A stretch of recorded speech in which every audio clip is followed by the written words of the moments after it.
Hello dear students, as you all know we are doing chapter number 2 electrostatic potential and capacitance. In the last few video lectures we have done numericals of combination of capacitors.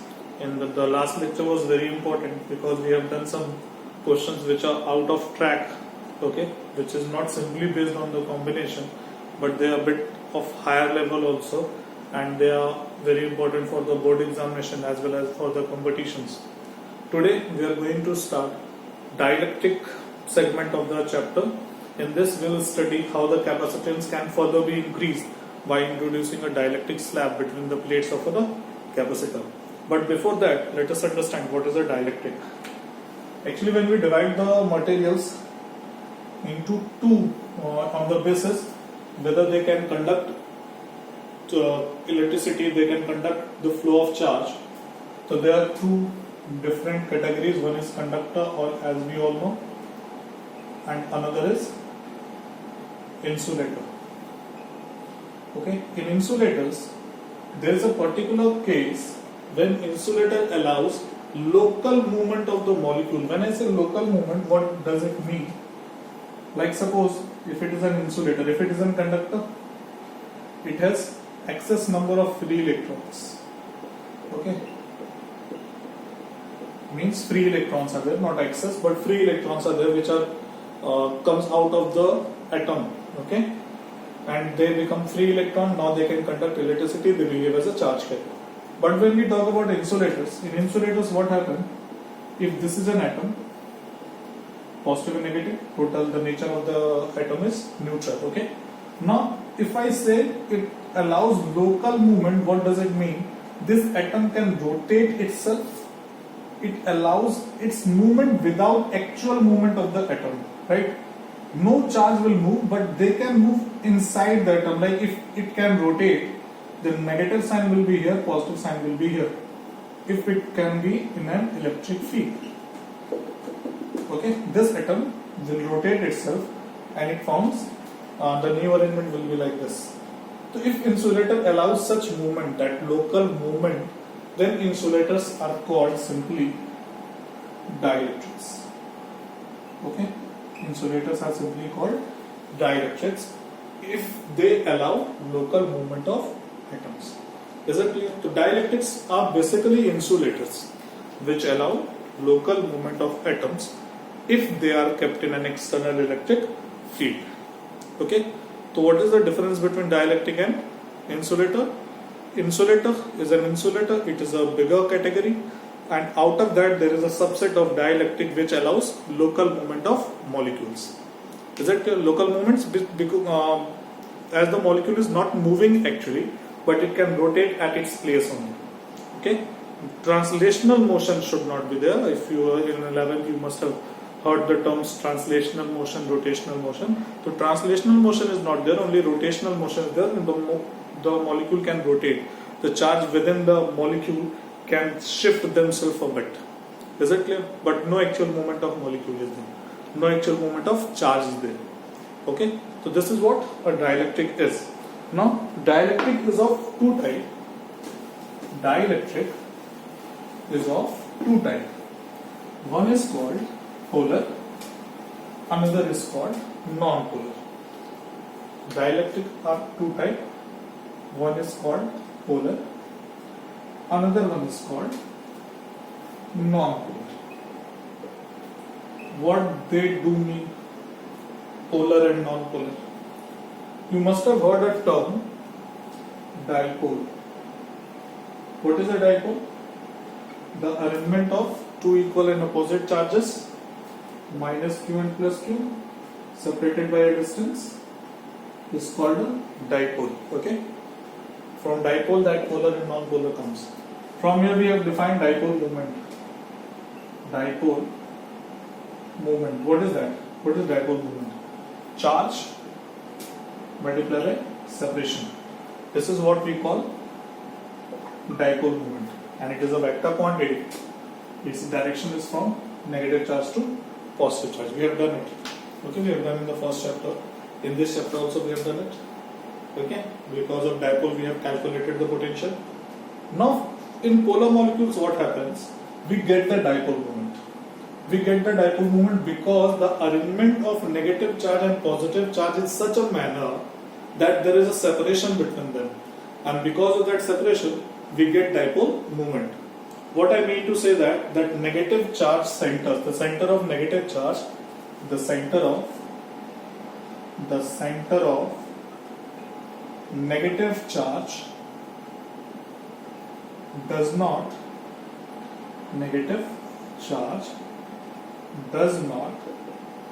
coincide with the center of positive charge, and because of that what happens, there is a separation between the charge and we get the dipole moment. Such atoms are called, what they are called? Polar atoms or polar molecules. I should write molecules. Okay, polar molecules. Is it clear? And the dipole and the dielectric which contains polar molecule, they are called polar dielectric. Now come to non-polar. Now what happens if the molecules are like their positive charge center coincide with the negative one? If their positive charge coincide with the negative, then what happens? There is no separation, and if no separation is there, then P will be 0, means no dipole moment. Such molecules are called non-polar. In these molecules what happens? The center of negative charge coincides with center of positive charge. Such molecules are called non-polar. Such molecules are called non-polar. Okay? And now just try to understand, if they are non-polar means no dipole moment is there. When we have to represent by a diagram, then how we represent?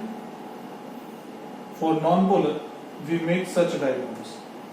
Okay? Positive, negative in a single atom. Is it clear?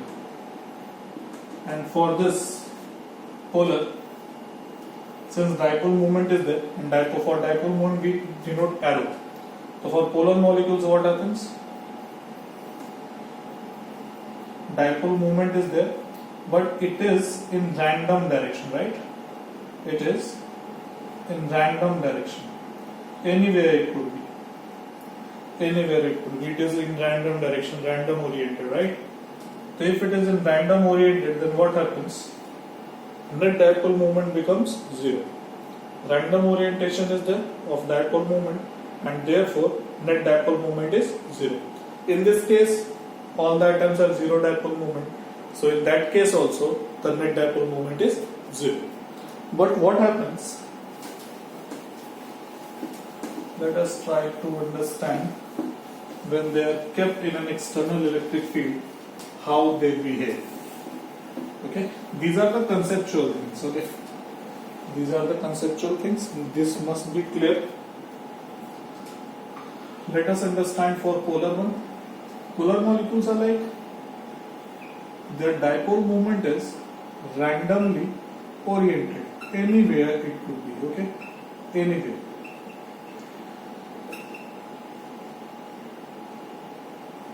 Anyway, is it like a randomly oriented dipoles? Is it clear? Randomly oriented dipole. So net dipole moment is P net is 0. And for non-polar,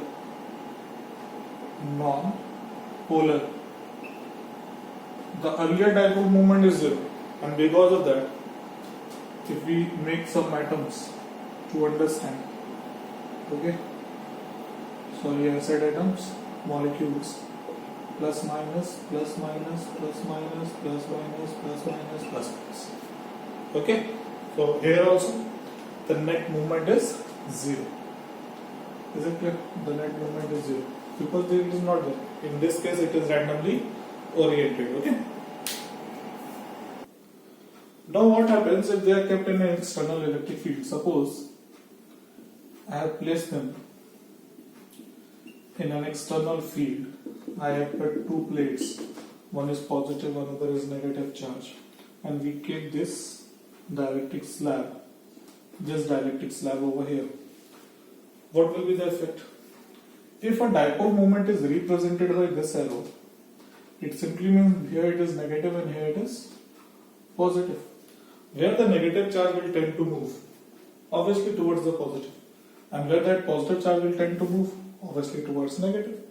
Then what happens? All the dipole, they rotate themselves and they lie along the external electric field. E external will be in which direction? In this direction only. So this is the condition when the polar dielectric is kept in an external field. What we get? We get a net dipole moment. And the net dipole moment will be towards this direction, in the direction of external electric field. Okay? What happens to non-polar when it is kept in an external field? So if this is the positive charge plate, this is the negative charge plate, then what happens? Suppose one atom is there. It is of non-polar dielectric. One slab I put, then what happens? Now this negative charge will tend to move towards positive charge will tend towards negative. So this, the arrangement will look like something like this. Okay, let me make complete. Then I'll put the charges. Okay, negative, positive, negative, positive, negative, positive, negative, positive, negative, positive, negative, positive, negative, positive, negative, positive, negative, positive. Okay, the atom will, what happens? The charge will shift inside the molecule and they'll form this arrangement. Now we have a separation between negative charge and positive charge, and because of that we have a dipole moment from negative towards positive. So P net will be developed towards this direction. And where is the direction of electric field in this case? E external is in this direction only. Okay, so what we found out? What we found out from these, we have found out that when a polar or a non-polar is kept isolated without any external electric field, the net dipole moment is 0. But when they are kept in an external field, then there is a dipole moment in the direction of external field. This phenomena, what phenomena? That if a polar, or let us say it like general dielectric. If a dielectric is kept in an external electric field, then there is an induced dipole moment. There is an induced dipole moment. This phenomena is called polarization of dielectrics. Polarization of dielectrics. Polarization. Polar, dipole moment. From there, that word polar comes. Polarization, because we make on net movement 0 to we have a net movement, induced movement. So what we have done? We have polarized it.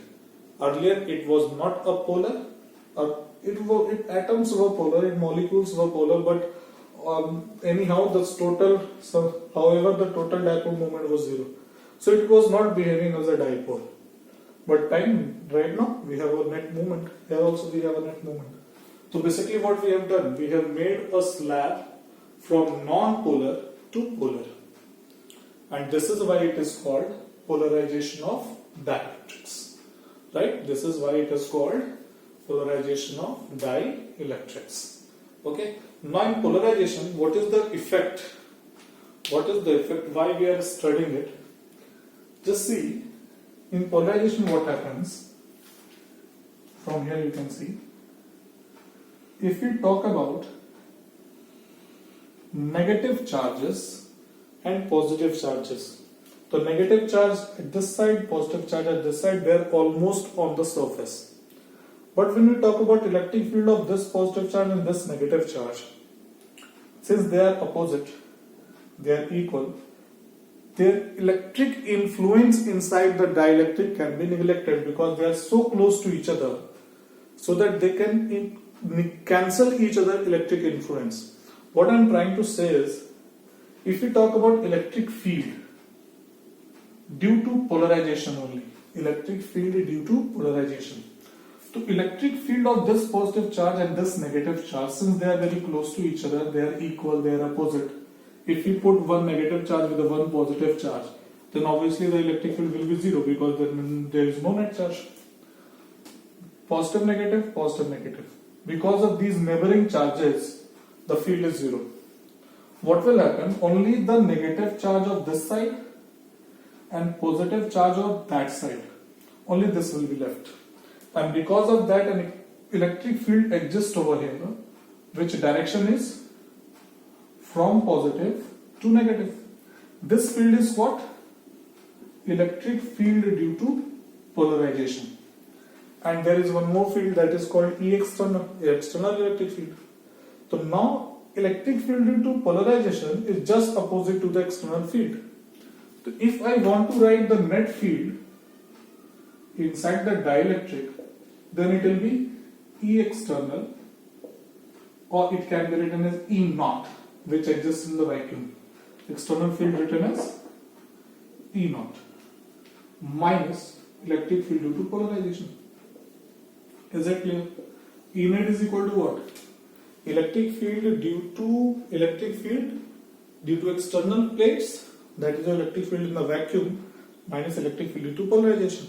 Now what happens? The net electric field reduces, and if electric field reduces, then obviously potential difference increases, and if potential difference increases, then capacitance increases. This is why we use dielectric slabs. Okay. Now let us understand some mathematical concepts of a dielectric slab, and those concepts are, let us understand the first one, which is called intensity of polarization. Intensity of polarization. What is that? What is that intensity of polarization is? Intensity of polarization means how much a dielectric is polarized. How will you say that this dielectric is polarized, has greater polarization, this dielectric has less polarization? Is there any mathematical function? We have. The intensity of polarization is defined as, it is defined as the induced dipole moment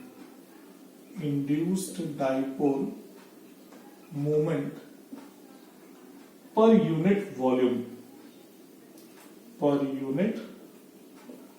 volume.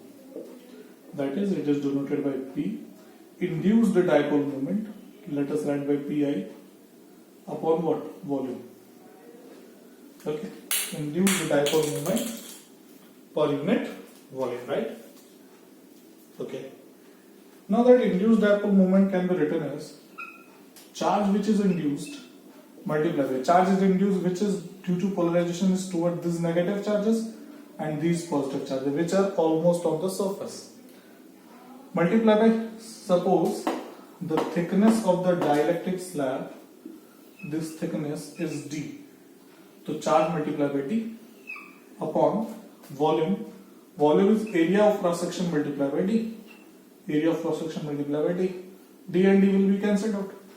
So polarization intensity, intensity of polarization is Q induced upon area, which is sigma induced. Sigma is what? Surface charge density. Okay, and it is induced. It was not there before, it is there because of external electric field. Moreover, this polarization is found also, this is the formula, right? Okay, this is the formula. Also, this polarization is found to be directly proportional to E net. E net is the net electric field. And if we remove this proportionality sign, what we are going to have? We have P is equal to epsilon naught chi and E net. What is that chi? What is that chi? Chi is called electric susceptibility. It is called, this chi is called electric susceptibility, right? Electric susceptibility. Okay, if you want to define it, it is defined as the ratio of polarization to the net electric field. The ratio of polarization intensity to the net electric field. Now from here a very important question is there. That is the relation between electric susceptibility and dielectric constant. Okay, let us do that. So basically E net is equal to E naught minus EP. E net will be equal to now. Okay. Let me. Okay, if it is a vector, then it will be plus. Let me remove the vector because they are in opposite direction, so we can write this. E net is equal to E naught. Write it like this. EP is what? Sigma induced upon epsilon naught. Why is it so? I have removed the figure, but you can remember there is a negative sign, there is a positive sign. So here we have a surface charge density, here we have a surface charge density, the net field will be what? Sigma upon epsilon naught. Okay, due to two plates, one is positive, one is negative, between the plates the net field is what? Sigma upon epsilon naught. Now that sigma can be replaced as polarization intensity. So what we can write? E net is equal to E naught minus polarization intensity upon epsilon naught. Now that polarization intensity can be written as epsilon naught chi into E net. So it will be what? E net is equal to E naught minus epsilon naught susceptibility and E net upon what? Epsilon naught. Epsilon and epsilon naught cancel out. This will come over here. E net can be taken common. It will be 1 plus susceptibility into E net is equal to E naught. E net will be transferred to this side. 1 upon susceptibility is equal to E naught upon E net. It is what? Dielectric constant. So 1 plus susceptibility is equal to what? Dielectric constant. Or susceptibility was equal to K minus 1. So this is the relation between dielectric constant and susceptibility. What is the dielectric constant? It is the strength of the dipole. How much a dielectric is strong. This is the strength. Its strength. This is what the K is. And now susceptibility is less than K. Okay. So obviously the susceptibility has less value than the dielectric constant, which means that it is required less electric field to polarize a dielectric rather than to break it. Is it clear? So this is all for the day. Okay, this is what your electric susceptibility is there. In the next one we are going to do a very important topic, and that topic is a capacitor with a dielectric slab. Okay, and then after we will discuss that when we insert a dielectric slab, whether it remains connected, whether it does not, then what are the factors which are going to change. Is it clear? So this is all for the day.